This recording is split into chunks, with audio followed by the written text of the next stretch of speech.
of why we should collect it. Basically, collecting feedback from our students closes the feedback loop. So in what I'd call maybe a very traditional classroom, the teacher gives feedback to the student and the student listens. But it's also quite important that we think about closing that loop and making feedback a loop rather than a line.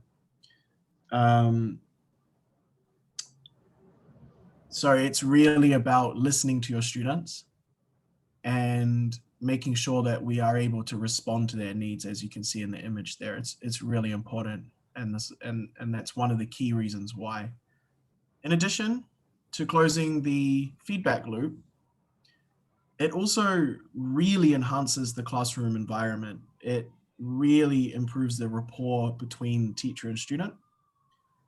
And it makes the classroom a place of trust, that the students listen to your feedback and they also know that you will listen to their feedback. And it makes that whole relationship a lot closer and a lot more collaborative and a lot more productive.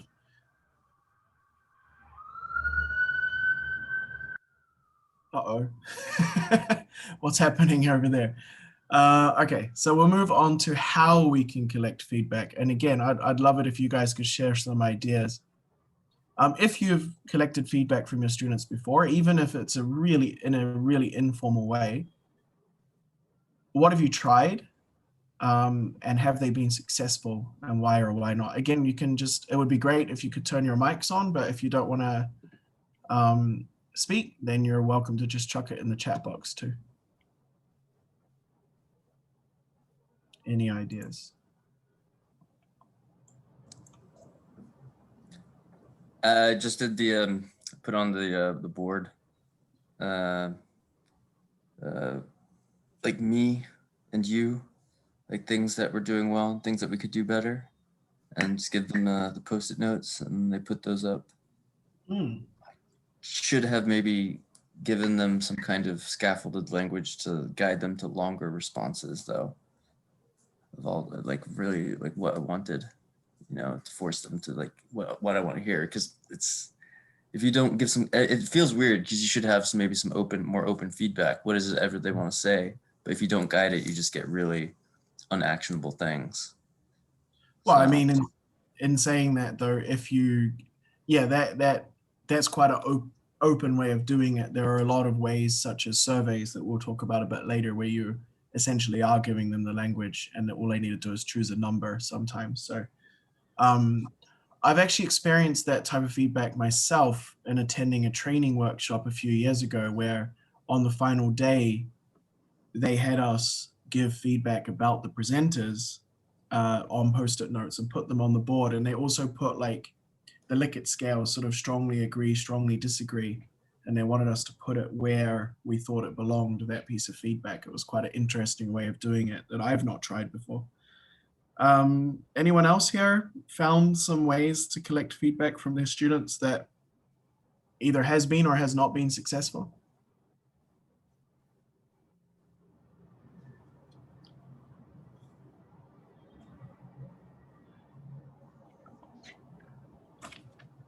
Okay, so I'd like to share about my feedback that I have get the survey feedback on their Facebook group, because whenever I teach any class, I also create a group on Facebook, and then after when I finish maybe three units, and I will get their feedback for look back the 3 units that they have learned, they have understood or not, or they applied their knowledge of this for the real communicative approach. And I think that is a good way, because I guess something to maybe when I some activities or some interesting activity that I have applied in that, and they feel really interesting, and they ask me to create more activity later, and then I improve my teaching method in the future for the next unit. Yeah, and I have a memory that my center, that's when I finished my yeah, after my graduation at the university, and I taught for an English center, and then after the end of the course or the middle of the course, they often get the feedback from their students that I have taught, and yeah, so there's some positive feedback first, some negatives also, yeah, and I could learn a lot from the negative feedback, and then I will try more and more in the future. Yeah, so that's in, yeah.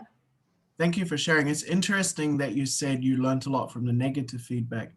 Yeah, I find I learn equal amounts from the positive and the negative, in that the yeah, positive gives me reinforcement to keep doing what I'm doing and maybe just fine tune it a little bit, whereas the yeah, negative gives me that yes, maybe I need to change something. So I kind of find it quite 50-50.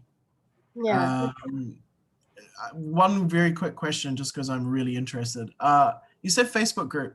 Do you have a separate? Do you have a different Facebook account for your students, like that you use to set these groups up? Yeah, Just I have create. just because it's something that at RMIT we sort of discourage our teachers from ever making friends with students on Facebook. So I was just sort of, some teachers choose to set up an alternative account so they can use that tool. So I was just wondering, just genuinely interested. Quite off topic, sorry.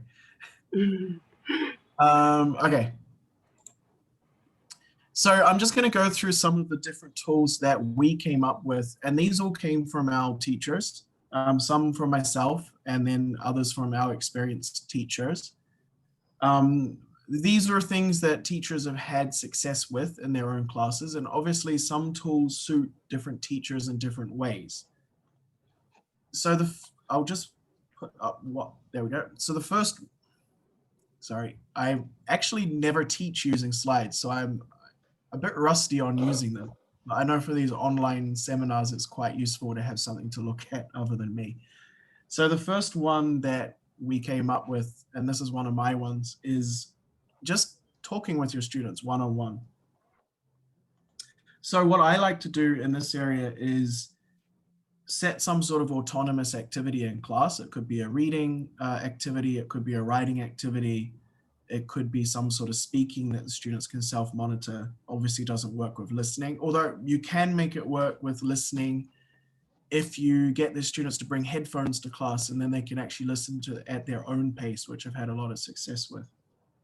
Anyhow, you set up the autonomous activity and then you meet with the students. I actually like to do it in small groups. It just cuts down on time, and also the students feel a bit more comfortable if they've got a friend with them. The meeting is more focused on the feedback I want to give the students, but I also use those meetings as an opportunity to help them set their goals. And through that goal setting procedure, I find out what they want to achieve. Their goals tell me what they want out of the class. So we set the goals together, the SMART goals. We write them down and they're sent to the student. And then I also have a record of it so that I know what goals my students have for the class, and that helps me to inform my teaching. Another teacher who does one-to-one chats, he said that he gives the students a document in advance where they can actually write with some questions about his teaching, where the students can actually write some ideas down. And then again, he prefers to still talk with them rather than having them send it to him, just so that they can, so he can ask any follow-up questions. The next one, obviously with one-to-one chats, you need to have some sort of rapport with them already. You don't want to be doing this in the first week of a course. Around about the third week of a course is usually quite a nice time to maybe start, and then you can have these chats a couple of times a course. The next one is setting up a class contract. Now, normally we know class contracts as something that is a classroom management tool, and they are very useful for that for some teachers. But they can also be used as a way to collect feedback from your students. So obviously when you set a class contract, you work with your students to agree to a set of rules or expectations for the class. by making that contract, you're already starting to find out what the students expect out of the class. In addition, a class contract can actually be expanded to where both students and teachers set 3 weekly goals. And for the teacher's goal, the teacher can either set the goal for himself or herself, or the students can set those goals for the teacher. And that obviously directly gives feedback to the teacher. Excuse me, I've got a bit of a cold at the moment, so I'm a bit thirsty. And then what the teachers do that set these classroom contracts up is that once a week, they spend some time to check in on how the goals are progressing. So these are class goals that are set by the students for the students, and also by the students for the teacher, or by the teacher for the teacher. Find a way to teach grammar in a more interesting way this week. That could be the goal of the teacher. And then the teacher would ask at the end of the week, okay, we had a grammar lesson on Thursday. Did you feel like it was more interesting? Why or why not? And then that allows the teacher to go, yes, I met my goal. And then you adjust the goals as necessary every week. And obviously listening to the students' goals also allows you to understand, again, what do you need to do to meet the goals of those students. Another one is really cool and really simple, and it's not my idea at all. It's a guy I work with called Matt Kelly. He became really interested in being able to check the emotional pulse of his classes,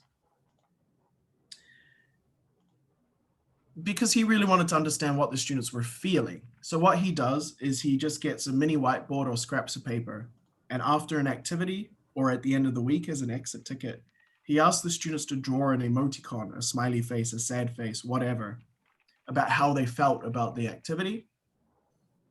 The students show it to him, and then he asks them why they feel that way. And that allows him to adjust his teaching based on how they feel. He has a lot of success with it. I honestly haven't actually tried it. It's not for me, but I think it's a really, really cool idea. It's really about checking that emotional pulse of your class and really understanding how they feel about the things that you're doing. And as I said, you can do them right after a game or activity. You could even do it like after a difficult reading or an easy reading to find out how they found it, or at the end of the week as an exit ticket to see how the week went. So those are the offline tools. And I do have a document that I'll put in the chat at the end, and it's also on the Viet TESOL site that you can actually see the full procedure of all these different things. Online tools, I mean, the most obvious and kind of simple one would be to put together some sort of survey. Google Forms is really easy. Just that when you use Google Forms, try to make your questions very measurable. So using multiple choice, using Likert scales, how much do you agree with something? How useful did you find something? It allows you to get a really quick snapshot of how the students have felt. I like to do these just in the middle of the course. So we have a 10-week program. Week 5, I like to send my students quite a long survey. And then that means that I can adjust anything that they're not so sure about, or I get that positive reinforcement that for the rest of the course, I can make any changes. There's also a couple of other tools online called Suggestion Box and Mentimeter. Benefits of these being that the suggestion box is anonymous.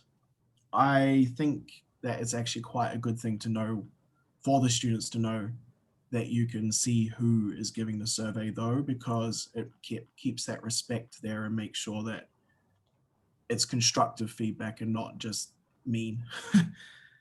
But these are a couple of other tools that teachers have had success with, and the links and more information are in the handout that you'll get. So how can we action the feedback? No matter how you choose to collect the feedback, number one rule, share the results. No matter what the results are, share them.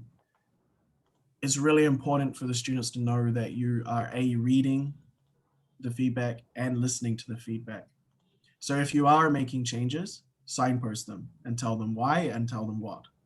If you're not making changes, most common one for me that I get is, I want to play more Kahoot. I'm not a big fan of Kahoot, to be honest. So I will just go into class and say, look, no, I'm not going to be playing more Kahoot because I'd rather spend the class time doing something else. And they understand because I've told them, although there will always be one or two Kahoot diehard students in our classes. The most important thing to remember is that with any feedback, it needs to be open, it needs to be honest, and it needs to be transparent, which is why I said I prefer to actually know who the feedback's coming from. So to allow time for questions, in conclusion, as I stated, you can read on the screen. I'm not a big fan of reading from the screen, but just in summary, basically, listening to your students will create a really positive classroom experience for you and for them. It really builds an environment of trust, and it allows you to better reflect on your teaching, which will ultimately deliver lessons that meet the needs for your students and makes those lessons more relevant and more engaging for your students without the need to throw in 10 Kahoots. Because the students are getting a say in what their lesson looks like. And that's it. I am happy to answer any questions.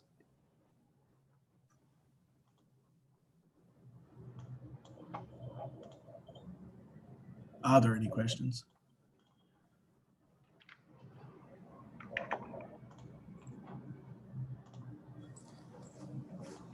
No, for me, I'll get you later on that. Okay.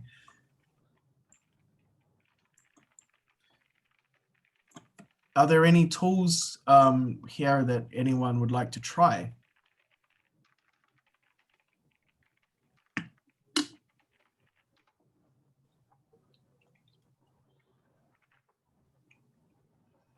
Oh, I didn't put the, I will put the PDF into the chat box now, just so that if you don't know how to access it on the Viet TESOL website, it's there now in the chat box. And that's got an outline of all the different tools that I presented today. It's by no means a comprehensive list. I'm sure that there are many other ways of doing it. This is the list that our teaching experts put together that people have had success with.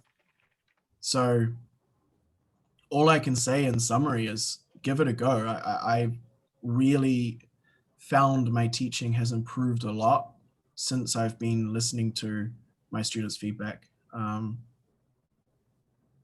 I mean, to be honest with you all, mine has been a lot more informal recently. A lot of just quick chats to find out what's going on, you know, to ask, just to show that I care, basically. Barnett, I think that the file that you're sending in Chessbook is outdated. So can you check it again? Sorry? Are you sending the Chessbook? Because when I downloaded it, it seemed to be David's file. Sorry, I put the wrong one. I downloaded his when I watched Brandon's presentation before. I downloaded it and I just added the wrong one. Sorry. Give me a moment. Sent your file. All right, give me a second. We don't use Zoom at RMIT, we use Teams, so I'm a bit rusty on the Zoom. I will stop sharing my slides, that will make life easier. All right, Viet TESOL 2020 takeaway, download that.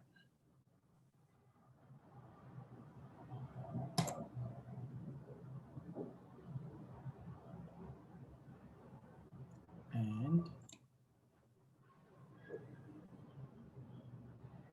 stop that, okay. And chat box. It's a weird thing of when you teach online of talking through everything that you're doing that you normally wouldn't do when you're face to face.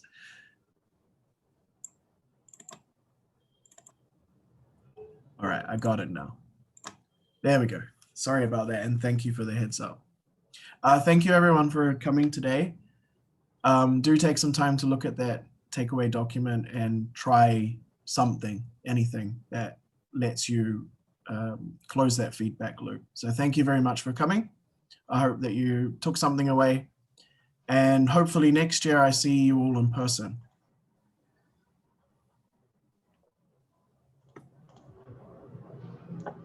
Yes, and a great thank you to our great presentation.